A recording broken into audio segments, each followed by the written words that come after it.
વૃદ્ધ ખેડૂત દંપતીની હત્યાનો એક ગુનો જે છે તે ઉકેલાઈ ગયો છે।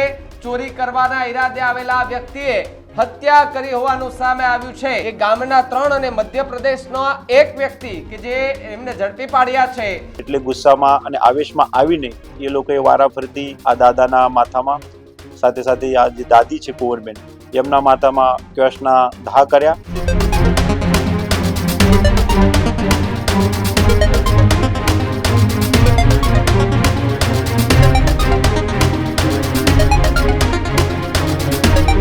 નમસ્કાર, આપ જોઈ રહ્યા છો ન્યૂઝ રૂમ અને આપની સાથે હું છું ભાવિક। મહત્વના સમાચાર અમરેલીથી મળી રહ્યા છે કે જ્યાં 10 દિવસ પહેલા જે દંપતીની હત્યા કરવામાં આવી હતી એ ખેડૂત દંપતીની હત્યાને લઈ પોલીસે સૌથી મોટો ખુલાસો કર્યો છે અને કયા કારણોસર જે હત્યારાઓ છે આવ્યા હતા, ચોરીના ઈરાદે આવ્યા હતા કે તેને લઈને આ ડબલ મર્ડરનો જે કેસ હતો તેનો ભેદ ઉકેલાયો છે।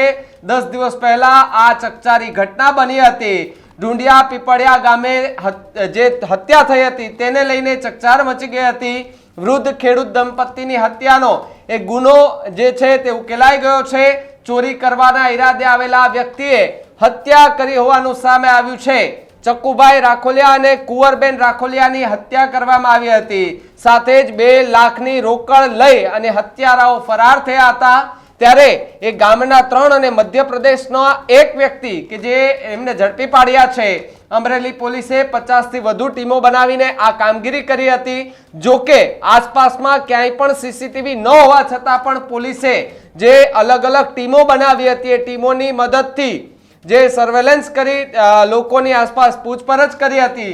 ત્યારબાદ જે આરોપીઓ છે તેને પકડવા માટે તજવીજ હાથ ધરી હતી। એ ઢુંડિયા પીપળિયા ગામમાં જે હત્યા થઈ હતી હત્યાને લઈને અત્યારે પોલીસે ભેદ ઉકેલી દીધો છે અને હજુ પણ જે ફરાર આરોપી છે તેને ગોતવાના જે પ્રયાસો છે તે સતત ચાલી રહ્યા છે। પરંતુ બીજી તરફ જે આરોપીઓ પકડાયા છે તેની ઉપર પૂછપરછ કરવામાં આવી છે।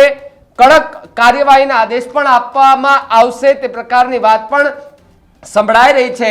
ત્યારે આ ઢુંડિયા પીપળિયા ગામની અંદર જ્યારે 10 દિવસ પહેલા આ વૃદ્ધ દંપતીની જે હત્યા કરવામાં આવી હતી તેમને લઈને પોલીસે પણ ખુલાસો કરી અને કહ્યું છે કે ચોરીના ઈરાદે ચોર આવેલા હતા। જો કે એમાંથી એક વ્યક્તિ આ વૃદ્ધ દંપતીને ઓળખતો હતો। જેવો અવાજ આવે છે એવો વૃદ્ધ જે ભાઈ છે એ જાગી જાય છે અને કહે છે કે તું તો આ ભાઈનો છોકરો છે। ત્યારબાદ એ આરોપીને ડર લાગે છે કે જો અહીંયા આમને મારી નહીં નાખીએ તો આપણી પોલ ખુલી જશે। એ માટે થઈ અને ચોરીના ઈરાદે આ લોકોએ આવું કૃત્ય કર્યું હોવાનું પોલીસ સામે કબૂલ્યું છે। એ પ્રકારની વાત પોલીસે પણ કરી છે। આ આખી ઘટનાને લઈને કેટલી ટીમોએ કામ કર્યું, કેટલા આરોપીઓ પકડાણા અને કયા મુદ્દા માલ સાથે પકડી પાડ્યા છે, શું કહ્યું પોલીસે, આવો સાંભળીએ। ગઈ તારીખ 17 અને 18ના રાત્રિના દરમિયાન અમરેલી જિલ્લાના વડિયા તાલુકાના ઢુંડિયા પીપળિયા ગામમાં જે ડબલ મર્ડર થયેલ હતો જેમાં એક 85 વર્ષના દાદા અને 80 વર્ષની એની બીવી એ બંનેને બહુ જ નિર્ઘનતાથી અમુક લોકોએ મારેલ હતો। બનાવ 17 અને 18ના રાત્રના હતો પરંતુ એ બનાવ જે જાહેર 18ના સાંજે થયો હતો। આપ સૌ જાણો છો અમરેલી જિલ્લામાં મોટા પ્રમાણમાં જે યુવા લોકો છે એ અમદાવાદ અથવા સુરત રહે છે અને ગ્રામ્ય વિસ્તારમાં એમના વડીલો રહે છે। ભૂતકાળમાં પણ અમરેલી જિલ્લામાં આ પ્રકારના બનાવ બનેલ છે। અમરેલી પોલીસની local crime branch, special operation group, બીજા નાયબ પોલીસ અધિક્ષક કક્ષાના અધિકારી પેરોલ ફરલોએ આ તમામ ગુના ડિટેક્ટ કરવા માટે ભૂતકાળમાં પણ બહુ જ મહેનત કરેલ છે। આ બનાવ બાબતે આ બનાવ જાહેર થતા એક સેન્સિટિવ બનાવ હતો। ઘણા બધા મીડિયા મિત્રો તરફથી, પબ્લિક તરફથી, રાજ્ય સરકાર તરફથી, ડીજીપી ઓફિસ તરફથી આ બનાવ બાબતે સમયાંતરે માર્ગદર્શન અને પૂછપરછ પણ કરવામાં આવતી હતી। આ બનાવમાં ગઈ તારીખે વડિયા પોલીસ સ્ટેશનમાં આજે બનાવને અંજામ આપનાર 4 આરોપીઓ છે એમને ધરપકડ કરવામાં આવેલ છે। એ બનાવમાં આપ સૌ જાણો છો અમરેલી જિલ્લા પોલીસ તરફથી અમુક ટીમો બનાવીને જેમાં એલસીબીની સંપૂર્ણ ટીમ, એસઓજીની સંપૂર્ણ ટીમ, પેરોલ ફરલોની સંપૂર્ણ ટીમ, એ બધાના સુપરવિઝન નાયબ પોલીસ અધિક્ષક અમરેલીના હોય સાથે સાથે અન્ય અમુક પીએસઆઈ જે છે વિસ્તારમાં, આમ કરીને 55 થી 60 લોકોની ટીમ અલગ અલગ કામો માટે રાખેલ હતી. બનાવ જે બનેલ હતો એ બહુ જ કોમ્પ્લિકેટેડ હતો. જે તે વખતે ભોગ બનનારના જે બાબા છે એમની જે ફરિયાદ લીધેલી છે એ ફરિયાદના અનુસંધાનમાં રાત્રિના સમયે કોઈ દાદા દાદીને માથામાં કોઈ હથિયાર વડે ઘા મારીને બહુ જ નિર્ઘનતાથી મારેલ હતું એવું બનાવ છે. સાથે સાથે તે જ ફરિયાદનું અથવા બનાવનું જે હેતુ છે તે બાબતે ચોરી કરવાની આશંકા અથવા લૂંટ કરવાની આશંકા બતાવેલી છે. ગઈકાલે આરોપી પકડ્યા બાદ પોલીસે જે આરોપીની સઘન પૂછપરછ કરેલ છે તેમાં એ વસ્તુ સામે આવેલ છે કે આ ગુનાના મુખ્ય આરોપી જે 4 છે, જેમાં બાલો પગાભાઈ સોલંકી, તેઓએ 17 તારીખે ગુરુવારના સાંજના સમયે બીજા જે 4 આરોપી છે, આશીષ ઉર્ફે પાવો પગાભાઈ સોલંકી, અનિલ કેશુભાઈ સોલંકી અને મીઠુ રામસિંહ પીડિયાભાઈ મુહા, આમાંથી પહેલા 3 આરોપી જે છે એ જ ગામના છે અને ચોથો આરોપી જે છે એ મધ્યપ્રદેશના જાંબુઆના છે. બનાવ જ્યારે બનેલ હતો ત્યારે બનાવમાં કોઈ જ વ્યવસ્થિત પુરાવા અથવા કોઈ જ વ્યવસ્થિત લીડ હતી નહીં, પરંતુ પોલીસે ટીમે આ બનાવ બાબતે આશરે આજુબાજુના 20 કિલોમીટર જેવા વિસ્તારના તમામ સીસીટીવી ફૂટેજ ચેક કર્યા.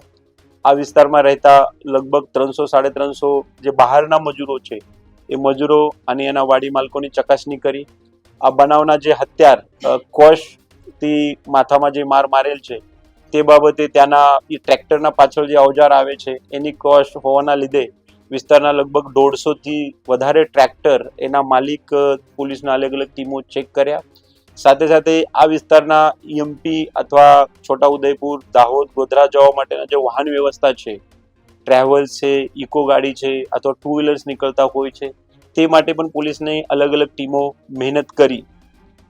પોલીસની ટેકનિકલ ટીમ સાથે સાથે જે અમારા બાતમીદાર હોય એમાં બાતમીદારથી અંગત માહિતીના આધારે આ 4 આરોપીમાંથી જે એક મુખ્ય પહેલા આરોપી છે બાલા, એની ઉપર શંકા જતા એની પોલીસે સઘન પૂછપરછ કરી અને એના સઘન પૂછપરછમાં બાલા, એના ભાઈ બાવો, આશીષ અને અનિલ, મીઠુ એ તમામે આ ગુનાની કબૂલાત પણ આપેલી છે. બનાવ બાબતે તે રાત્રે સાંજના સમયે એ લોકો ઢુંડિયા પીપળિયા ગામમાં અલગ અલગ સમયે ભેગા થયેલા હતા.